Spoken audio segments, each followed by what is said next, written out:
গত বছর নানা সমস্যার মধ্যে কেটেছে ঢাকায় সিনেমার চিত্রনায়িকা পরীমনির। বিবাহ বিচ্ছেদ, নানার মৃত্যু, অসুস্থতা সহ নানা কারণে তিনি খুব একটা ভালো ছিলেন না। বিপরীতে ছেলে পূর্ণকে নিয়ে মাতৃত্বের অনুভূতিতেও ভেসেছেন তিনি।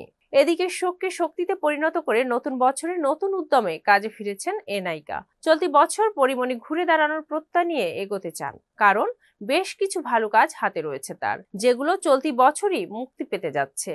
এরই মধ্যে সরকারি অনুদানের ডোডের গল্প সিনেমার কাজ অনেকখানি শেষ করেছেন তিনি। রেজা ঘটকের পরিচালনায় এই সিনেমায় তার নায়ক সাইমন সাদিক। অনম বিশ্বাসের ওয়েব সিরিজ রঙিলা কিতাবও রয়েছে তার হাতে।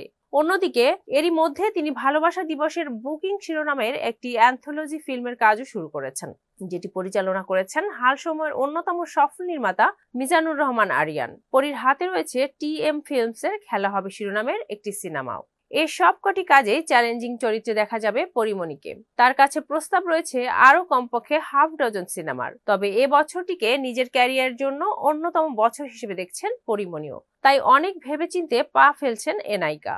এ বিষয়ে পরীমনি বলেন, এখন অনেক চিন্তা করে কাজ করি, ভুল করতে চাই না। কাজের প্রস্তাব অনেক আসে, কিন্তু গ্রহণ করি কেবল খুব পছন্দ হলেই। যে কাজগুলো হাতে নিয়েছি সেগুলো তেমনই কাজ।